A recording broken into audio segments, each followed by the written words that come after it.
Quando deixou de ser uma caderneta de cromos, em que só se colavam estrelas, o Paris Saint-Germain tornou-se, por fim, dominador, não só em casa, mas também na Europa. A temporada de clubes 2025-2026 acabou como a última, com os franceses a sagrarem-se campeões europeus, este ano, com bastante mais dificuldade, frente a um Arsenal que até colocou o jogo a seu jeito, mas não soube depois matar. Bem-vindos ao episódio desta semana de No Princípio Era a Bola, o podcast da vossa Tribuna Expresso. O meu nome é Lídia Peralta Gomes. Comigo, como sempre, está a Champions League do comentário de futebol, o Rui Malheiro. Olá, Rui. Viva Lídia, cumprimentos ao Tomás e cumprimentos a todos que nos ouvem. Ainda assim, eu luto um bocado também pela Liga Europa e pela Liga Conferência. E o Tomás da Cunha. Olá, Tomás. Olá, Lídia. E olá, Rui. Grande abraço a todos. Podemos ser torriense também aqui Isso mesmo. Do comentário de futebol. O Expresso tem uma nova subscrição que lhe dá acesso completo ao The New York Times, com atualidade, jogos, culinária e muito mais. E ainda aos conteúdos exclusivos da SIC Notícias, incluindo o Direto Vertical, a nova e inovadora emissão que se adapta ao seu smartphone. Subscreva em expresso.pt/digital. Expresso. Liberdade para pensar. Foi uma tarde com direito a horas extraordinárias de futebol, ainda que o futebol não tenha sido ele próprio sempre extraordinário em Budapeste. Ainda assim, e mesmo num cenário em que um golo aos 5 minutos equilibrou a questão do favoritismo, o PSG voltou a ser rei, um rei menos cintilante, ainda assim rei. E não são essas mesmo as grandes equipas, aquelas que conseguem ganhar até em contextos pouco naturais. Tomás, começo por ti. Olhando para a final de há um ano e para a final de sábado, creio que a nível de espetáculo não terá sido tão interessante, mas o confronto de estilo já faria antecipar um bocadinho o que aconteceu. Mais do que uma pergunta, deixo-te uma dúvida que me assolou ao longo de boa parte do jogo, que é se aquele golo do Arsenal tão cedo foi bom ou mau para a estratégia de Arteta, ou se acreditas que até não mudou nada no plano dos Gunners. Acho que influenciou um bocadinho, e até se olharmos para o 11 de Mikel Arteta, percebemos que há alguma intenção de meter a equipa mais vezes no último terço, ou pelo menos em meio campo contrário, porque senão se calhar faria sentido ter pelo menos um entre Madueke e Martinelli, para ter alguma velocidade, para ter alguma capacidade de explorar o campo aberto, tendo em conta que o Arsenal, depois do golo, acabou por se juntar defensivamente e não teve muitos momentos nem de pressão alta, nem de ataques prolongados que tenham empurrado o PSG para trás. Portanto, obviamente esse golo condicionou muito o jogo e o decorrer da final, mas também, eu não diria que surpreendeu o próprio Arsenal, mas acabou por ser demasiado cedo para aquilo que a Arteta imaginava, creio eu. Por isso vimos Saka com pouquíssimo jogo ao longo da final, tem uma iniciativa no lado direito, mas pouco mais, de Trossard na mesma coisa, esteve mais envolvido no apoio defensivo para controlar as subidas de Hakimi do que propriamente metido no meio campo contrário. Por isso, claramente aquele golo acabou por levar a um jogo muito monótono, mas ainda assim mais ao jeito do Arsenal do que do PSG. Foi um PSG com muitas dificuldades para furar o bloco defensivo do Arsenal, porque era uma equipa que não tinha intenções de saltar à pressão e por isso mantinha sempre o 4-2-4 numa fase inicial muito arrumado e depois acompanhava todas as movimentações que o PSG tentava colocar no último terço, seja com as rupturas dos interiores ou com alguns movimentos nas laterais para receber com espaço, seja nas dinâmicas entre os extremos e os laterais, sobretudo a Hakimi mais em chegada, Nuno Mendes com algumas conduções por dentro, sobretudo para tentar desequilibrar. Mas se nós repararmos, Dembélé, Kvaratskhelia, Doué na primeira parte não têm praticamente iniciativas relevantes, porque o Arsenal não só dificultava muito o acesso às zonas de criação, como depois, quando o PSG até entrava, havia Gabriel Magalhães, Hincapié também a controlar o espaço defensivo, seja em 1 contra 1, seja com posicionamento, nomeadamente no caso do brasileiro, que depois até viria a ser punido no penalti. Injustamente, não é? Porque pela exibição que fez, claramente um dos melhores, ou até, diria talvez a maior figura. Caso o Arsenal tivesse vencido o troféu, era um forte candidato a homem do jogo. E se não tivesse, claro, acontecido aquele penalti para as nuvens. Depois, na segunda parte, houve alguns ajustes no posicionamento ofensivo do PSG, nomeadamente com os extremos mais em situação de encarar por fora, sem grandes consequências, eu diria, na forma como o PSG estava a criar perigo, mas sabia-se que era do lado esquerdo, entre Kvaratskhelia e Nuno Mendes, que podia vir maior surpresa. Kvaratskhelia que faz 60 minutos praticamente de ausência no jogo, muito longe do melhor jogador da Champions, que eu concordo com essa distinção, que acabou por ser dada ao georgiano, mas só naquela combinação de penalti é que vimos realmente que Kvaratskhelia levar a melhor sobre Mosquera, porque essa aposta de Arteta acabou por reforçar por completo a necessidade de controlar aquele corredor direito. Depois de um igual, vimos o Arsenal um pouco mais solto no campo, claro, a assumir outros riscos, também com algumas trocas um pouco surpreendentes no lado de Mikel Arteta.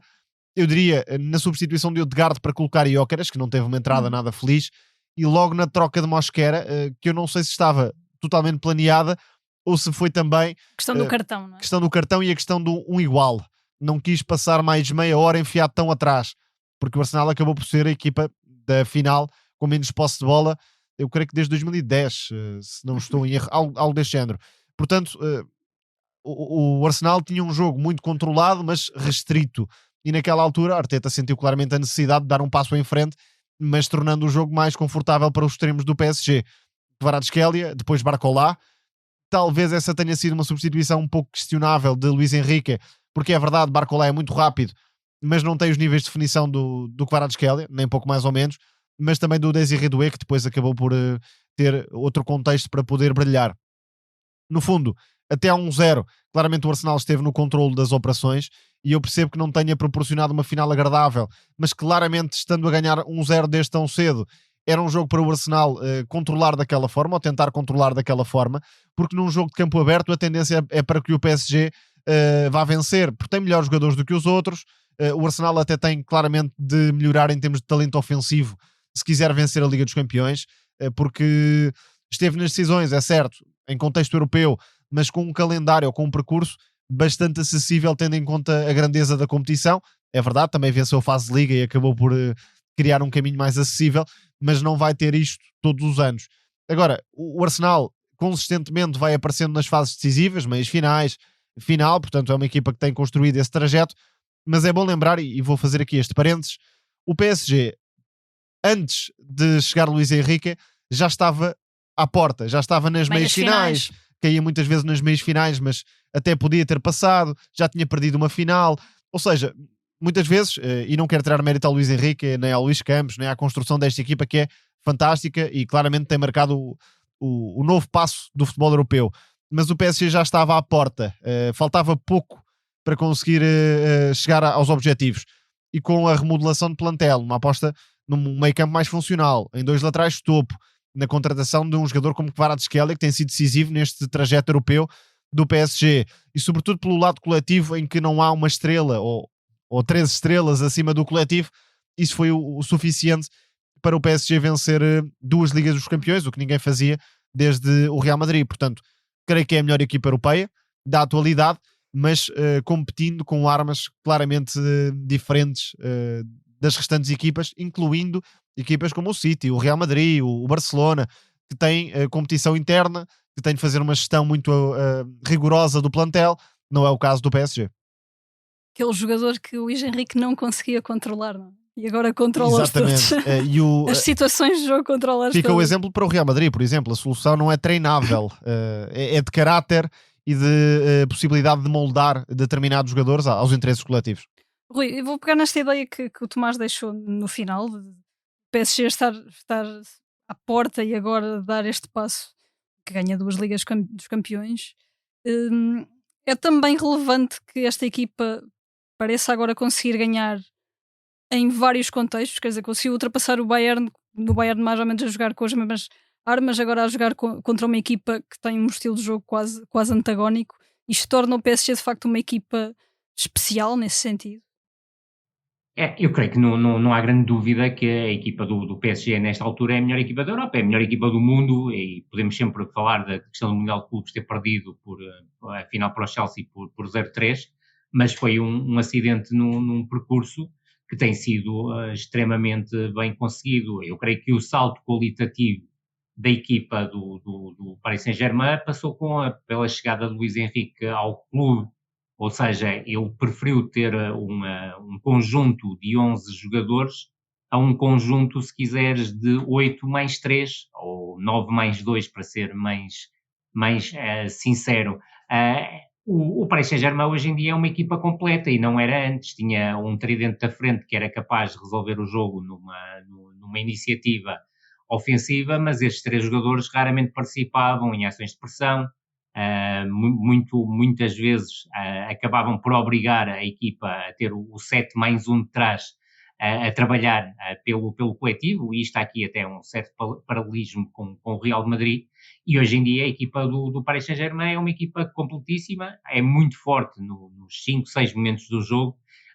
e parece-me que o Luís Henrique soube tirar partido disso, e depois há o ponto que o Tomás tocou e que me parece essencial. O Paris Saint-Germain vive numa realidade paralela em relação aos outros clubes que podem vencer a Liga dos Campeões ou que estão mais próximos de o conseguir, ou seja, a Premier League, a La Liga, a Bundesliga. Já não vou tanto para o Calcio porque tem sido difícil às equipas italianas chegarem, mas o exemplo é exatamente igual, passa por campeonatos que são decididos muitas vezes até à última jornada. No caso do Paris Saint-Germain é quase um pró-forma, e às vezes até o Paris Saint-Germain pode facilitar um pouco, como chegou a acontecer no decurso desta temporada, mas é uma equipa talhada para as grandes finais. Agora, como tudo na vida e como em todos os jogos de futebol, a verdade é que também podia ter perdido o jogo diante do Arsenal. Agora, tal como dizias, e muitíssimo bem, são duas equipas que hoje em dia têm muito poucos pontos de cruzamento. A equipa do Arsenal, e creio que isso prejudicou imenso o jogo, marcou cedo, mas é um golo em que há imenso mérito. Curiosamente, o lance que está na origem do golo, o lance do Trossard, provavelmente na imprensa portuguesa ainda seria o assunto de manchete ainda hoje, e no caso da Liga dos Campeões não foi, e não foi pelo Arsenal ter perdido a final, ou neste caso o Paris Saint-Germain ter ganho a final, foi porque é um lance que, do meu ponto de vista, é claramente casual, só que no futebol português estamos habituados a ver que tudo que seja mão na bola ou bola na mão redundar em falta. É um lance bem conseguido, começa numa construção pela esquerda do Ian Capé, e depois, no fundo, é a capacidade que o Havertz teve para conduzir, para se desmarcar primeiro e conduzir, e depois ter uma finalização soberba. Eu não creio que o Safonov tivesse muitas hipóteses de parar o lance. Mas podia ter levantado a mão, não é? Exatamente. Agora, com aquela potência de remate e colocação, seria impossível. E é engraçado olharmos para o Havertz, e claro, em Portugal a notícia foi, em relação ao Arsenal, foi o Gyökeres não ser titular. Mas não é por acaso que o Havertz é titular. Ele, pelo Chelsea, já tinha marcado um golo na final da Liga dos Campeões. É um jogador talhado para este tipo de jogo, e creio que o Arteta pensou claramente no Gyökeres para ser uma arma a lançar, como aconteceu ali por volta dos 65, 70 minutos, porque se as coisas corressem de feição para o Arsenal, teria muito espaço para explorar nas costas de uma última linha, que a tendência era cada vez para estar mais subida e mais exposta. Em relação à primeira parte, voltar a frisar, o Arsenal marcou cedo, e isso mudou claramente os contornos do jogo de uma forma mais profunda. Eu creio que o jogo não seria muito diferente daquilo que foi se o resultado continuasse em 0-0, por isso o melhor para a final e para o espetáculo na final teria sido o Paris Saint-Germain marcar primeiro, marcou o Arsenal, e a partir daí a equipa do Arsenal jogou o jogo que nos tem vindo a habituar, principalmente no último ano, a fazer, ou seja, uma organização defensiva coriácea, procurar numa primeira etapa defender em 4-2-4, com a equipa muito compacta, mas depois capacidade para recuar o bloco e defender muitas vezes, como aconteceu praticamente em 4-6-0, e há um pormenor na final, e antes de falar daquilo que é a primeira parte do Paris Saint-Germain, que é no início da segunda parte, e eu creio que é aí que o Arteta começa a perder a final. É que começou a utilizar muitas vezes uma linha de 5, e também aquilo que estava a ser uma defesa zonal, ou de predominância zonal, passou a ser em vários casos uma defesa individual. E creio que isso permitiu também, e sentiu-se também a partir de determinada altura, principalmente pouco antes do 1-0, mas sobretudo depois do 1-1, a equipa já estava com algumas dificuldades do ponto de vista físico. É certo que aquilo que me pareceu na primeira parte é que a equipa do Paris Saint-Germain aglomerou muita gente na primeira fase de construção, e isso tirou fluidez numa primeira etapa ao jogo, e reparemos que o Arsenal beneficia na primeira parte, ou se quiseres até ao golo do empate que apontou, praticamente 2 ou 3 situações de campo aberto, não teve muitas hipóteses de o conseguir fazer, e essas situações acabaram por não permitir que a equipa do Paris Saint-Germain, ora por um toque a mais, ora por uma recepção um pouco mais deficiente de conseguir criar perigo. E o espaço, e concordo inteiramente com o Tomás, estava claramente no corredor esquerdo do Paris Saint-Germain, corredor direito do Arsenal. Mas aquilo que vimos muitas vezes é o Paris Saint-Germain propor-se numa primeira fase mais a tentar invadir o corredor central, e aí o caminho estava todo tapado, mas depois numa segunda etapa a tendência era mais para procurar atrair o adversário para o corredor direito, só que não havia uma circulação rápida, fluida, se quisermos, para fazer com que a bola chegasse rápido ao corredor esquerdo e que o Kvaratskhelia ou o Nuno Mendes conseguissem tirar proveito de situações de 1 contra 1 que permitissem depois proporcionar situações de finalização. Quando isso aconteceu foi graças ao Nuno Mendes, mas percebeu-se claramente que a equipa do Arsenal conseguia meter 6, 7, até 8 jogadores dentro da área para fazer face a esse tipo de lance e acabava por impedir que o Paris Saint-Germain finalizasse de forma limpa, até porque a equipa do Paris Saint-Germain nunca colocou muitos jogadores em zona de finalização. Eu creio que o gol é importante. Eu fico com a ideia que o Arteta já tinha as substituições programadas antes de sofrer o golo do empate, e o golo do empate acaba por não fazer com que mude o plano. Percebo a ideia do Timber entrar pela maior capacidade que tinha para poder, e também pela versatilidade que tem. É um jogador que tem mais potencial ofensivo do que o Mosquera, que é claramente um defesa. Mas também com menos ritmo competitivo nesta fase da época. Sem dúvida, e esse é que terá sido o principal problema para o Timber. E depois lançar Gyökeres, e aí confesso que, tal como o Tomás disse há pouco, eu não percebi a saída do Odegaard.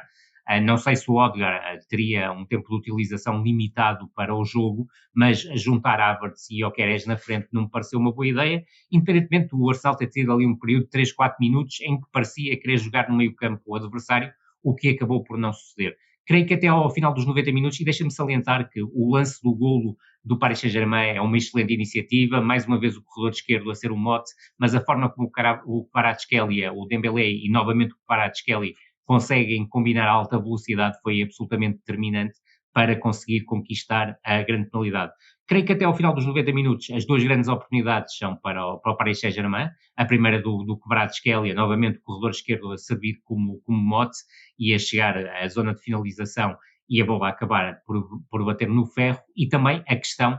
do Vitinha, que creio que se calhar passa a temporada, ou se quiseres dupla temporada, que ele praticamente não teve férias consecutiva, podia ter fechado com chave de ouro a partida, com um golo nos instantes finais da mesma. No prolongamento, principalmente na segunda parte, mas também já na primeira, o Arsenal praticamente abdicou de atacar, quis segurar claramente o empate e levar o jogo para grandes penalidades, e também não creio que o Paris Saint-Germain tenha forçado muito a nota. Também creio que o facto da hora da final, mesmo havendo diferença horária para a Hungria, mas também por isso houve as paragens de hidratação, não creio que tenham também favorecido nesta fase da época os jogadores, e depois no desempate por pontapés da marca de grande penalidade, eu sentia que se calhar o Raya podia vir a ser o herói, parou o penalti do Nuno Mendes, e é um penalti que não é mal marcado, ao contrário do que já ouvi, é uma grande intervenção do Raya acima de tudo, mas sobretudo a forma como o Eze e o Gabriel Magalhães bateram a bola, e sobretudo não conseguiram enquadrar o remate, mostrou que acabou por ser o Paris Saint-Germain o vencedor, e do meu ponto de vista, face àquilo que foi o jogo e a equipa que foi claramente mais proativa, ou unicamente proativa, quanto a uma equipa que se limitou praticamente a ser reativa, é inteiramente justo. Sobre o Arsenal, ainda assim, parece-me que está a haver uma demonização, já a roçar o exagero, porque claro,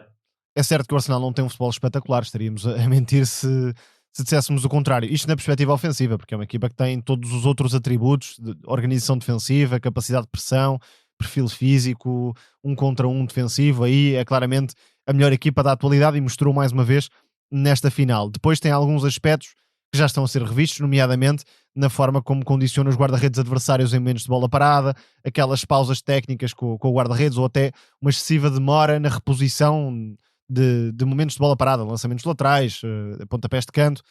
etc. Isto é tudo verdade e muitos destes casos deviam ser revistos e punidos. No Mundial serão. Sim. Vamos ver essa Liga Portuguesa,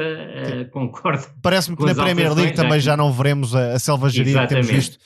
até aqui. De qualquer forma, que a Liga Portugal mude também, já que não aceitou a mudança no protocolo do VAR, nomeadamente nos pontapés de canto, que pelo menos nos lançamentos laterais e nas reposições de bola em jogo, sendo que o lançamento lateral também é uma reposição de bola em jogo, acaba rapidamente com isto. Eu creio que estive a ler, por acaso, durante a semana passada sobre a situação, eu creio que são 5 segundos, acho que é tempo mais que suficiente para efetuar um lançamento ou uma reposição. Sim, de qualquer forma, e sendo claro que o Arsenal, agora que já foi campeão, tem toda a responsabilidade de dar um passo em frente, ser uma equipa mais corajosa em determinados momentos, contratar alguns jogadores que possam quebrar a monotonia em que a equipa se instala com este registro muito, muito rígido, pouco dado a flexibilidade, com algum receio de errar,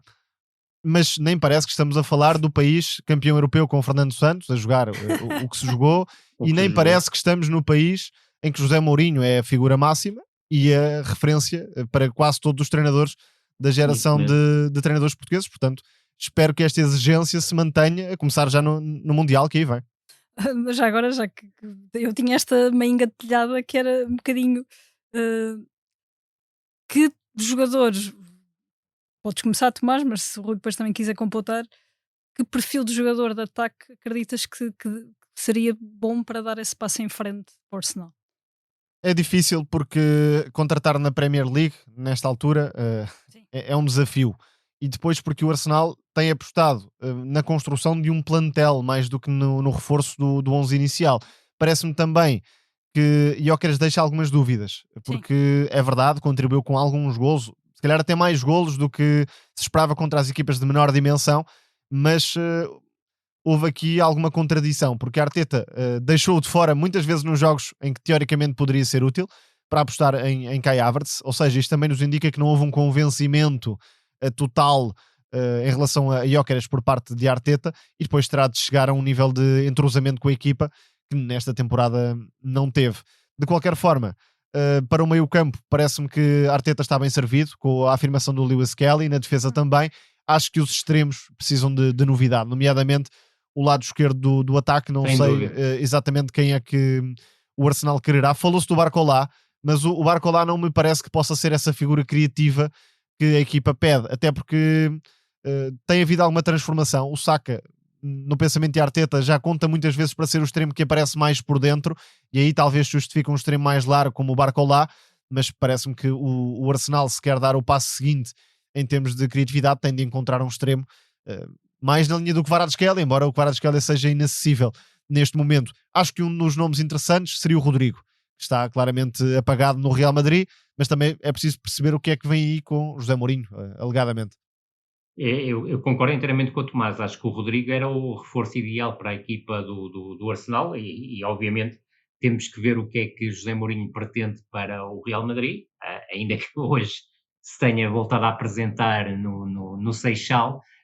mas a verdade é que toda a gente sabe que já há um planeamento da próxima temporada da equipa do Real Madrid, e admito, face àquilo que têm sido as ideias de José Mourinho nos últimos tempos, que o Rodrigo não seja a opção principal, e creio que encaixava como uma luva na equipa do Arsenal, e acredito mesmo que o lugar em que esta equipa precisa de um jogador com outro tipo de perfil é claramente de extremo esquerdo, e tenho exatamente a mesma dúvida que o Tomás em relação ao Gyökeres. Não me parece que o Gyökeres tenha convencido totalmente o Arteta, não sei se alguma vez o convenceu inteiramente.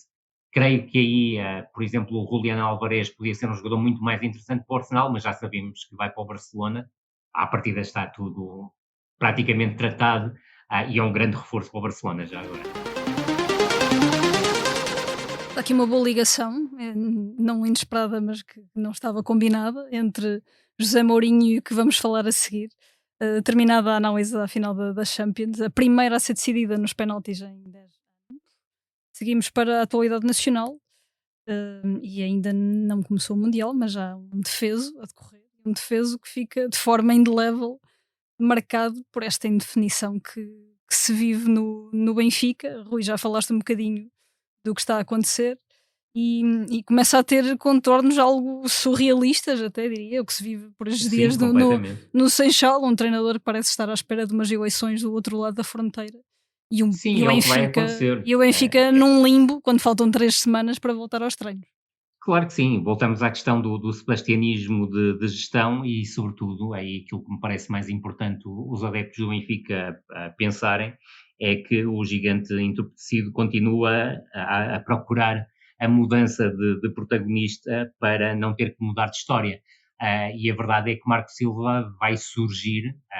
tudo indica nesse sentido, embora possa também adiantar que no sábado à noite as coisas estavam claramente num sentido inverso, ou seja, que Marco Silva não aceitaria aquilo que lhe foi proposto pelo Benfica, e já ouvi muita gente falar do aspecto financeiro, e o aspecto financeiro está longe de ser a prioridade do Marco Silva, senão não viria para o Benfica seguramente. Agora, também há o lado financeiro, e eu creio que o Benfica a negociar primeiro com o Mourinho, depois alegadamente, ou se calhar podemos tirar o alegadamente com o Rubén Amorim, e oferecer valores completamente distintos daqueles que ofereceu a Marco Silva, é óbvio que Marco Silva pode se sentir ressentido com isso, mas sobretudo aquilo que me parece que poderá ter deixado o Marco Silva mais ressentido foi a chuva de nomes que continuou a surgir a partir do momento em que o Marco Silva parecia ser a prioridade como treinador do Benfica. E sobretudo alguém que procura em Cesc Fabregas um eventual sucessor de José Mourinho, se calhar devia estar um bocadinho mais informado sobre o Cesc Fabregas. Cesc Fabregas, obviamente, está talhado para patamares mais elevados. Não creio que abdicaria em algum momento Vai jogar Champions. a Liga dos Campeões pelo Como para vir treinar o Benfica, e sobretudo esqueceu-se de algo que para mim é primordial, é que Fabregas não é só o treinador do Como, é um dos acionistas do Como. Portanto, e o clube é riquíssimo, atenção, estamos exatamente. a falar de um projeto pequeno no sentido de crescimento recente, mas é um projeto que tem tudo para ser gigante e até campeão nacional em 2 ou 3 anos. Concordo inteiramente contigo, e acho que é nesse sentido que o Fabregas nunca iria aceitar uma proposta do Benfica. Depois houve, obviamente, aqueles delírios já habituais, Conte e Allegri, mas isso eu creio que será por uma proximidade, que eu já nem sei se existe assim tanto do Rui Costa ao futebol italiano. Existe sim ao AC Milan por motivos mais do que óbvios e justos, ou até à própria Fiorentina, que são clubes que marcaram a carreira de jogador do Rui Costa, bem mais que o Benfica, diga-se, como sénior. E aquilo que me parece nesta altura é que o aperto que Marco Silva deu a Rui Costa, e voltou a frisar, para além da questão financeira, eu creio que muito mais importante para Marco Silva era a questão dos jogadores que pretende e do número de posições que pretende reforçar, e que o Benfica não estaria tão interessado em reforçar, e esse acho que era um ponto central, como também a duração do contrato. Veremos quanto tempo Marco Silva vai assinar como treinador do Benfica, ainda que me pareça que esta semana vai ter muitas novidades a nível do Benfica, porque já sabemos que o Marco terá que dar uma resposta ao Fulham durante esta semana. Fala-se que será que ser até terça-feira à noite, veremos. Se houver resposta do Marco Silva ao Fulham e se for negativa, eu creio que o caminho para o Benfica está claramente aberto, independentemente também me parecer que Marco Silva, entretanto, pode surgir como possibilidade para o Newcastle, e aí também teremos que ver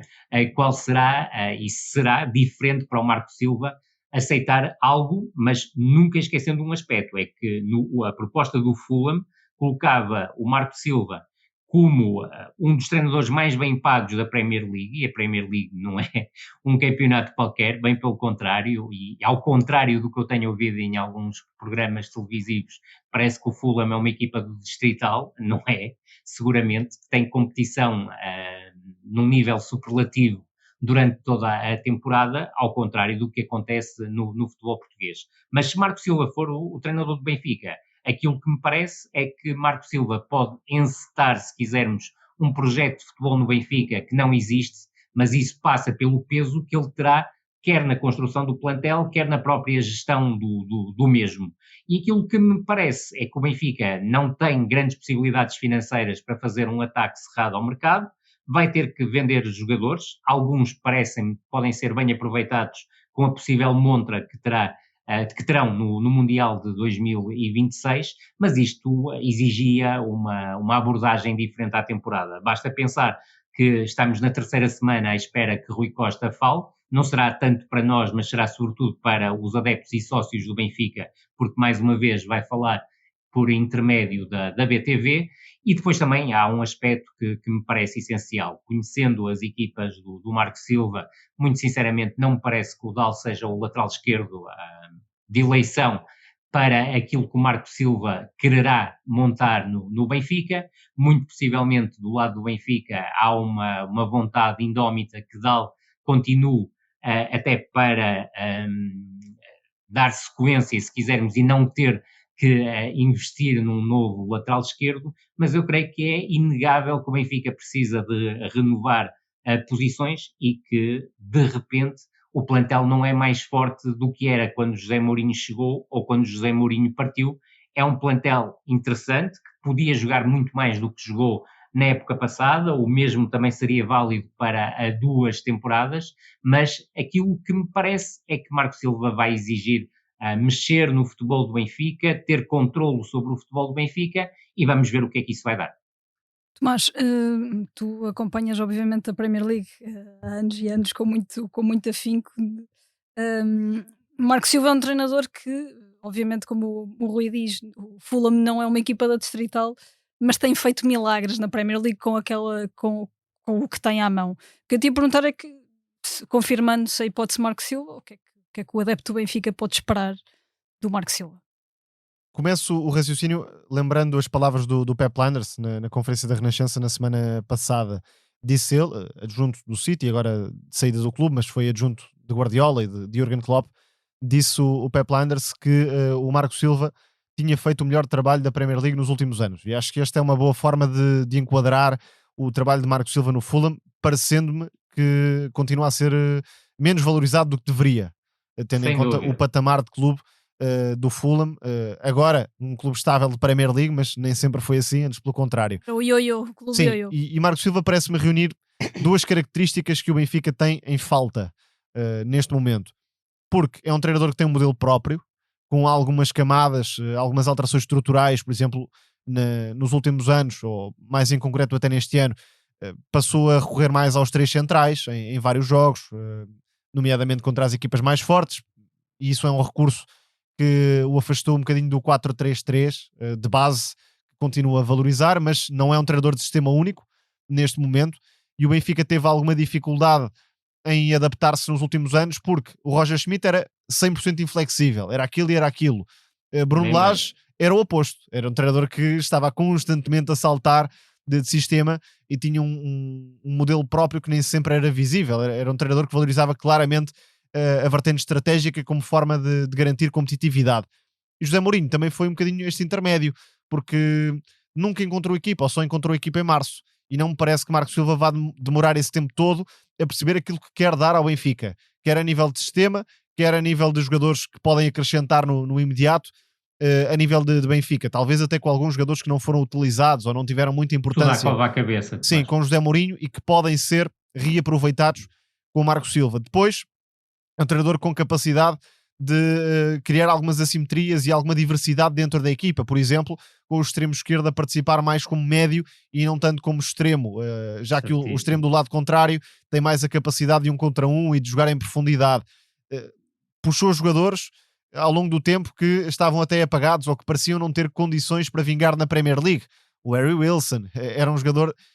até há pouco tempo de Championship e de repente conseguiu ser um jogador importante na Premier League. Teve o Mitrovic, teve o Raul Jiménez, teve o Rodrigo Muniz, todos eles avançados muito diferentes entre si. Ou seja, é um treinador com capacidade de otimização de recursos, e isto parece-me essencial na fase que o Benfica atravessa, e então, sem Champions, ainda é mais importante. Também olhando para a formação, um aspecto que não tem sido devidamente aproveitado, na minha visão, em contexto de Benfica. Mas ao mesmo tempo, e este é o segundo ponto que eu destacaria, é um treinador que, tendo trabalhado em clubes que não são de um primeiro patamar, tem a capacidade de encaixe na estrutura. Não estou a dizer que vai ceder completamente a pasta à direção do Benfica, não é isso, mas é um treinador que,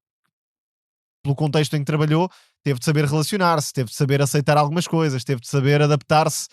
condições de trabalho que se calhar nem sempre foram as perfeitas, ou a nível de ataque ao mercado. E parece-me que o Benfica também tem de deixar esta quase megalomania em que entra por vezes e ter um treinador focado no modelo próprio, com capacidade de trabalhar taticamente, com capacidade de melhorar o plantel, e Marco Silva nestes campos parece-me um treinador à altura do Benfica. Depois, há alguns fatores que não sabemos ao certo,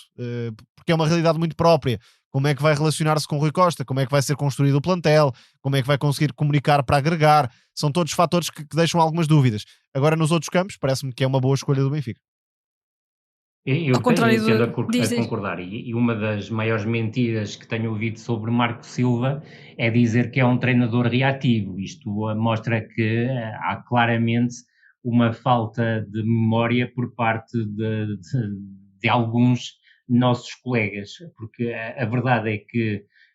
o passado de Marco Silva, até no Estoril, e principalmente no Estoril, diria, porque é o futebol atrativo do Estoril, e sobretudo a forma como desenvolveu o ataque posicional, que o valoriza de forma absolutamente extraordinária e o leva ao Sporting esse que também dominava claramente o ataque posicional, tal como aconteceu no Olympiacos e até no Fulham, se quisermos, na época em que acaba por subir como campeão à primeira divisão, e provavelmente foi campeão numa das ligas mais competitivas e difíceis do mundo, que é a segunda divisão, o segundo escalão do futebol britânico, e sobretudo é um treinador que me parece claramente preparado para impor um jogo posicional ao Benfica, como o Benfica já não tem há imenso tempo, e acho que isso é um aspecto a ter em conta claramente na ideia do treinador. Agora, voltamos a uma conversa antiga, que é o que é que tem de comum, ou em comum neste caso, Roger Schmidt, Bruno Lage, José Mourinho, Ruben Amorim,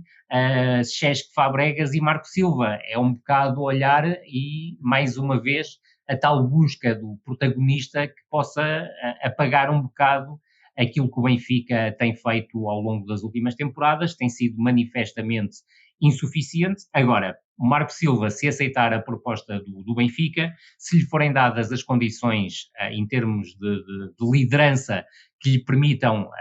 participar ativamente na construção de um plantel que precisa de alterações, e falo concretamente de um defesa central canhoto que seguramente não é Jorge Cuenca, que até é um jogador que aprecio relativamente, mas se é um jogador que era o quarto central praticamente para Marco Silva, sinceramente nunca seria a escolha de Marco Silva para ser titular do Benfica. Admito que até possa encaixar, se quisermos, como terceiro ou quarto central,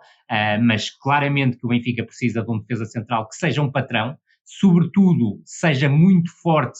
no jogo aéreo e na defesa da área, porque o Tomás Araújo, que eu à partida desenho como o titular, caso não saia como defesa central direito, não é particularmente forte nesse aspecto. E com o Marco Silva a ter um futebol claramente proativo, também tem que ser um central que saiba jogar 40, 50 metros, com 40 ou 50 metros nas costas. Depois também parece óbvia a necessidade do Benfica contratar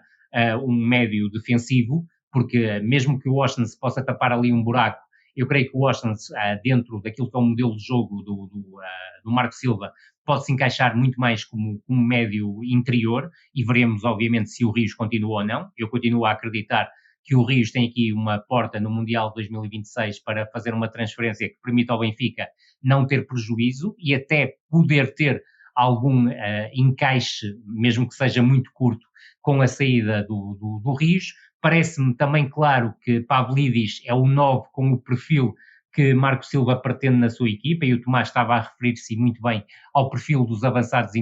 do Fulham nas últimas temporadas, Raul Jiménez,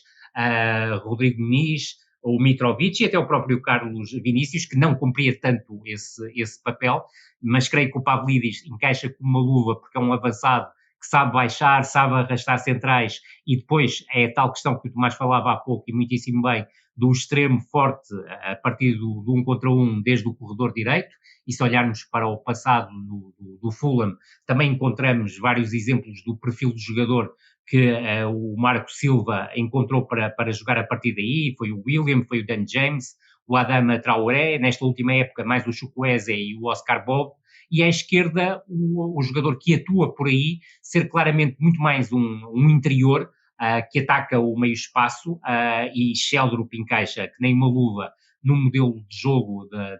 de Marco Silva. Veremos se Sheldrup quer continuar ou não no Benfica e se o Benfica resiste a uma investida no mercado e, sobretudo, aquilo que é o papel do 10 da equipa do Marco Silva. Nos tempos mais recentes tem sido Smith Rowe e o Josh King, que é uma promessa do Fulham que o Marco não teve qualquer prurido em lançar. E também, se olharmos aquilo que o Tomás disse em relação ao jogador que atua normalmente a partir da esquerda, temos o caso do Harry Wilson, que eu vi também alguém lançar como possibilidade para o Benfica, o que me parece uma impossibilidade total, ou até o Alex Iwobi. Aquilo que me parece é que o papel do 10 será muito importante nesta movimentação ou contra-movimentação que o avançado faz, porque juntamente com um dos extremos é um jogador que entra em zonas de finalização. E muitos dos golos que a equipa do Fulham marcou, mesmo que não fosse com futebol tão propositivo como o Benfica terá na próxima temporada, foram muito à base desse tipo de movimentação e contra-movimentação dos jogadores. E creio que isso é um aspecto muito interessante a ser explorado pelo Benfica. Acredito que Sudakov vai ter uma oportunidade e será o Sudakov também e a cabeça do Sudakov a justificarem ou não uma aposta futura, o que não me parece impedir que o Benfica contrate mais um médio de perfil mais ofensivo, que possa jogar como 8 e como 10 e ser aqui o jogador que luta pela titularidade com o Sudakov, e também parece que o Benfica, independentemente do Luque Bacchio continuar ou não, eu creio que o Benfica e para a ideia de jogo do Marco Silva, o Luque Bacchio só compra um aspecto, que é claramente a forma como encara um contra um os adversários, mas depois o seu jogo é demasiado individualista e nada participativo do ponto de vista defensivo para agradar totalmente ao Marco Silva. E creio que sim, que poderá o Benfica, e deverá o Benfica neste caso, e para cumprir aquilo que são os objetivos do treinador, contratar um extremo com um perfil forte no 1 contra 1, mas que não seja excessivamente individualista, não tome tantas más decisões e que em alguns momentos seja participativo também do ponto de vista defensivo, havendo também o Bresciani como opção, ainda como opção para mais do que uma posição. E sobretudo aqui tocar num ponto, que é um ponto sensível, que eu creio que vai ser o principal elefante na sala do plantel do Benfica na próxima temporada, que é o Rafa. O Rafa não tem perfil de número 10 de uma equipa do Marco Silva. Creio que o lugar que poderá estar guardado é ser uma alternativa para partir do corredor esquerdo. Agora, também temos que perceber se o Rafa está disponível ou se está disposto para não ser uma arma prioritária do Benfica, ou seja, não ser um titular indiscutível do Benfica e ter impacto, sobretudo, como suplente utilizado, porque me parece, se o Sheldrup continuar, obviamente aquele lugar é dele e, sobretudo, é um jogador que tem um perfil muito mais próximo àquilo que o Marco Silva pretende do que o Rafa nessa posição. Para rematar, e porque já vou longo, dizer que a pré-temporada do Benfica começa no dia 25 de junho, salientar que o Record fez um trabalho muito interessante no final da semana passada a apontar os jogadores que poderão estar presentes na pré-temporada, a maior parte não vai poder estar presente, e aqui é a janela de oportunidade para jogadores como o Daniel Banjaki,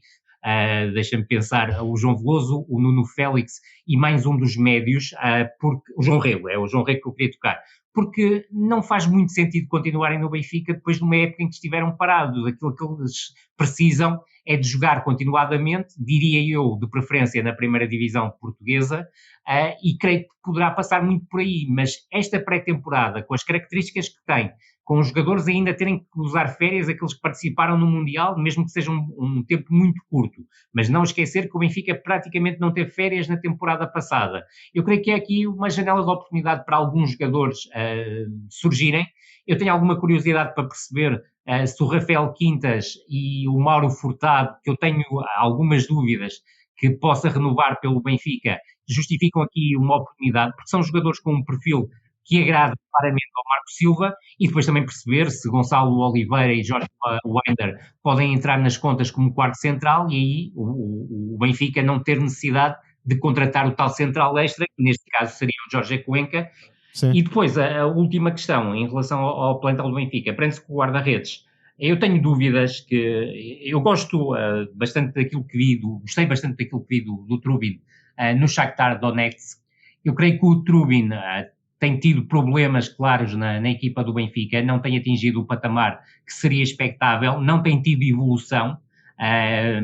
pelo menos até vejo até alguma regressão. Não sei se isso tem a ver com o trabalho de guarda-redes do Benfica ou não vou aqui produzir qualquer tipo de especulação, mas o facto do Roberto De Zerbi continuar como treinador do Tottenham e haver a possibilidade de um reencontro pode aqui juntar o útil ao agradável, que é Trubin sair e o Benfica garantir algum dinheiro para contratar um guarda-redes que tenha um perfil mais similar àquele que o Marco Silva defende, e basta recordar que o guarda-redes titular do Fulham ao longo do tempo tem sido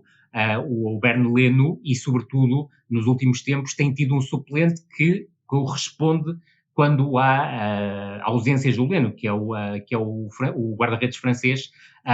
o Leconte, que pode também ser aqui um exemplo a ter em conta no Benfica, ainda que me pareça que uma equipa que tem Samuel Soares, que do meu ponto de vista devia ser emprestado, mas que pode ter o retorno do André Gomes, mas principalmente uma maior aposta no Diogo Ferreira, que dos três, e eu já defendi exatamente o contrário, porque o Diogo Ferreira ainda não tinha aparecido, mas achava que o André Gomes tinha um potencial que o podia destacar até como guarda-redes titular do Benfica já nesta fase, mas aquela lesão também atrapalhou muito a sua evolução, e creio que a resposta que dá no Alverca não é totalmente afirmativa, mas creio que o Diogo Ferreira tem um potencial enorme. Veremos se será aposta ou não, mas acredito que, por exemplo, na pré-temporada pode também surgir aí a tal opção, tal como falei dos nomes anteriores, do Rafael Quintas, como o tal 6, com um perfil que pode agradar a Marco Silva, não para titular, mas sobretudo para integrar o trabalho, e a questão do defesa central, porque dos três centrais, o Gonçalo Oliveira, o Joshua Winder, o Mário Furtado, parece-me claramente o defesa central que tem mais a ver com a ideia do Marco Silva, mas não esquecer que tem 17 anos e provavelmente, face à falta de aposta que o Benfica fez nele, e praticamente não jogou na equipa B, é possível que tenha ideias futuras diferentes daquelas que o Benfica teria para o jogador. E enquanto isso, estamos a menos de 2 semanas do Mundial e este fim de semana já tivemos alguns interessantes jogos de preparação. O Brasil marcou 6 ao Panamá, mas também sofreu 2. A Alemanha goleou a Finlândia e aqui, não muito longe de onde estamos a gravar, Cabo Verde deu 3-0 à Sérvia. Tomás, estiveste no Restelo. Confesso que não sei o quão motivada estava uma Sérvia não mundialista para este jogo, mas que impressão te deixou Cabo Verde em vésperas do Mundial? Não estava muito, era uma seleção mista até, não tinha a equipa na máxima força. De qualquer forma, independentemente do adversário, parece-me que a seleção de Cabo Verde tem tudo para ir ao Mundial com boas expectativas. Claro, o primeiro jogo é muito difícil, logo com Espanha, mas entre Arábia Saudita, onde acredito claramente que Cabo Verde pode pontuar, e até com o Uruguai, que é uma das incógnitas do Mundial, obviamente favorita à seleção sul-americana, mas parece-me que Cabo Verde tem tudo para fazer uma boa figura neste Mundial, porque além da organização defensiva, é uma equipa que tem muita qualidade técnica e que se expressa muito bem em ataques rápidos e contra-ataques, nomeadamente com os extremos mais por dentro, o Jovane com o apoio do Sidney Cabral, que é um jogador de chegada rápida à frente, cruza muito bem, procura a baliza, e do outro lado também com o Rian Mendes e o Wagner Pina, também outro jogador muito conhecido do futebol português. Depois, com a qualidade do jogo interior de Jamir Monteiro, que é um fantástico médio ofensivo desta seleção cabo-verdiana, parece-me que há de facto recursos e até de banco. É uma seleção com alguma profundidade, obviamente, dentro dos recursos que Cabo Verde tem à disposição, mas parece-me que está tudo reunido para que Cabo Verde possa até ser, eu não digo um outsider, mas uma equipa que representa o país em estreia com muita qualidade. Sobre o Brasil, uma nota muito curiosa, porque não é assim tão comum, é que as esperanças do Brasil, na minha opinião, estão mais assentes na forma como Ancelotti vai dar espaço à segunda equipa do que à equipa titular, nessa gestão de equilíbrio, porque a verdade é que há dois grandes tópicos no futebol da seleção brasileira: a necessidade de somar mais um médio, principalmente o Lucas Paquetá, que pode dar alguma pausa, alguma qualidade no passe que a dupla Casemiro-Bruno Guimarães não tem conseguido acrescentar. E depois há 3 jogadores que desde fora creio que vão ganhar espaço e que podem elevar o nível do Brasil: Danilo no meio campo, Endrick e Rayan no ataque, Rayan que já marcou também ao Panamá. Portanto, esta juventude brasileira pode aparecer com estrondo, e acho que as esperanças de um bom Mundial passaram muito por eles. E eu, em relação ao Brasil, tenho uma curiosidade que passa muito pela questão do avançado que vai jogar. Eu creio que o Igor Thiago, nesta altura, atravessa um momento fantástico. Agora, eu não sei se o Brasil está preparado para o Igor Thiago ser avançado centro da equipa do Brasil, e essa é uma das curiosidades que tenho. De resto, tenho que dizer que estou completamente de acordo com o Tomás. Eu creio que, olhando para o jogo de ontem, as soluções que entraram a partir do banco trouxeram uma agitação no jogo do Brasil que não existiu principalmente na primeira parte. Eu creio que a criatividade de Lucas Paquetá é absolutamente determinante, porque o Casemiro e o Bruno Guimarães parecem muito previsíveis e, sobretudo, se estiverem à frente 4 jogadores com perfil avançado, vão ter dificuldades. E também me parece, claro, que o Rafinha será muito mais útil nesta equipa do Brasil a partir de uma das alas para permitir que o Lucas Paquetá seja esse número 10. Agora, há uma preocupação óbvia na convocatória do Brasil, além da questão do Neymar. É a falta de médios na convocatória. São muito poucos. O Fabinho, muito sinceramente, eu tenho dúvidas, mas tal como o Tomás, acredito muito no Danilo Oliveira, pode ser um jogador muito interessante. Agora, tenho dificuldades neste momento em olhar para o Brasil como um dos favoritos a conquistar o Campeonato do Mundo. E assim, já com um cheirinho a mundial, que terminamos o episódio desta semana de No Princípio da Bola, teve uma partilha do Tomás Delfim. Obrigado, Rui. Obrigado, Tomás. Muito obrigado. E até para a semana.